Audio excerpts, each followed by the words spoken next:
Découvrir une œuvre de l'exposition Étendue, corps, espace, Olivier Debré et les artistes architectes, visible dans la Galerie Blanche du CCCOD jusqu'au 28 mars 2021. Depuis 2016, le Centre de création contemporaine Olivier Debré développe une mission de préservation, diffusion et de recherche autour du travail de l'artiste Olivier Debré, en organisant des expositions inédites et temporaires des œuvres de l'artiste.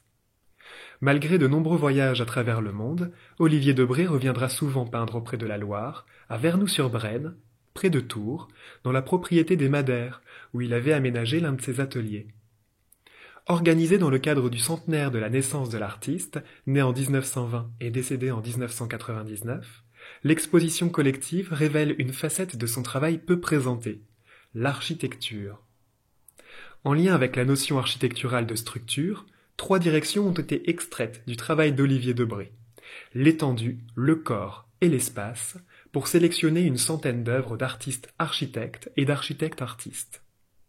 Ce sont au total 17 artistes contemporains français et internationaux qui créent à partir des fondements et principes architecturaux. Leurs dessins, peintures, photographies, maquettes, vidéos, sculptures, installations ou encore sérigraphies permettent de révéler les rapprochements inattendus qu'Olivier Debré et les artistes d'aujourd'hui expérimentent entre les disciplines artistiques. Une exposition qui nous invite à questionner les différentes manières de regarder le monde, de se l'approprier, de le réinventer et de l'habiter.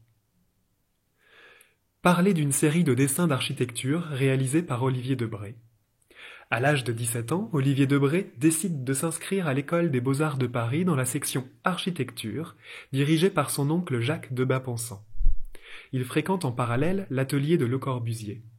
Ce n'est qu'à partir de 1946 qu'il se consacre pleinement à la peinture. Auteur d'une œuvre picturale sensible et lumineuse, l'artiste est considéré comme le représentant de l'abstraction lyrique en France, s'appliquant à traduire des impressions concrètes liées à un moment, à un lieu. Les sensations éprouvées sont suggérées par des compositions structurées, un traitement expressif de la couleur, des éléments formels dont les proportions se rapportent au corps dans l'espace. Chez le peintre demeureront des préoccupations d'architecte. Des années 1940 aux années 1990, ces carnets témoignent de recherches dédiées au croquis d'architecture. Esquissés par des traits tendus et rapides, ces projets s'inscrivent dans des recherches architecturales d'après-guerre dites expérimentales, utopiques ou encore prospectives. Au début des années 1970, Olivier Debré ébauche de nombreuses idées pour un projet d'urbanisme lancé par la ville de Paris, la reconstruction de la porte de Saint-Cloud. Il imagine la construction de tours informelles, à l'allure très organique, venant composer un panorama urbain aux courbes presque naturelles. Je suis entré aux Beaux-Arts en architecture et me trouvais complètement à côté de ce qu'étaient les concours, qui étaient terriblement classiques. J'ai eu très tôt des idées de construction et j'imaginais des maisons inclinées et des architectures informelles. L'espace pensé par Olivier Debré est, dans l'exposition, mis en relation avec les projets de ses contemporains architectes, Chanéac, Yona Friedman, Pascal Hausermann et Antti Lovag. Ils travaillent à concevoir une architecture organique, inspirée des formes du vivant, pour imaginer des habitations en harmonie avec le corps humain qui les habite. Ces architectes, artistes, vont se servir des avancées en termes de techniques architecturales pour favoriser la création de formes nouvelles et variées, aux structures arrondies et cellulaires. Les expérimentations de formes architecturales d'Olivier Debré, à découvrir dans l'exposition, dans ses carnets de croquis ou avec ses maquettes de tours informelles malaxées au doigt dans de la pâte à modeler, font écho aux sculptures de bronze de l'artiste qu'il appelle « signe personnage ». Créé entre 1960 et 1962 et d'abord modelé dans de l'argile, ces créations informelles résultent d'un rapport spontané avec le matériau.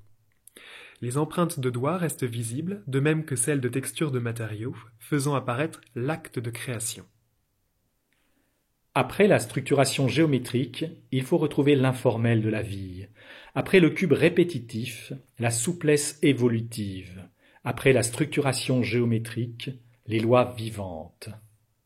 La plupart des projets d'Olivier Debré ont été conçus dans le cadre de concours et n'ont jamais été construits, comme le projet du centre Georges Pompidou en 1971, auquel participent également Chanéac et Pascal Hausermann. Olivier Debré a quand même eu l'occasion de voir construire certains de ses projets. L'immeuble d'atelier et de logement d'artistes situé rue Albert à Paris, inauguré en 1993, premier bâtiment dont l'artiste fut le maître d'œuvre, ainsi que l'église Notre-Dame de la Source à Compiègne, consacrée en 1995. Pour ces projets, l'artiste a collaboré avec l'agence SCP Mazéran-Méran de Claude-Yves Mazéran et Charles Dolbakian. Dans les dessins de ces deux architectures, une trajectoire ascensionnelle met l'accent sur la structure du bâtiment. On retrouve l'affection de l'artiste pour le trait, la ligne, le mouvement, les gestes qui composent tout son œuvre, dessin, peinture ou encore sculpture.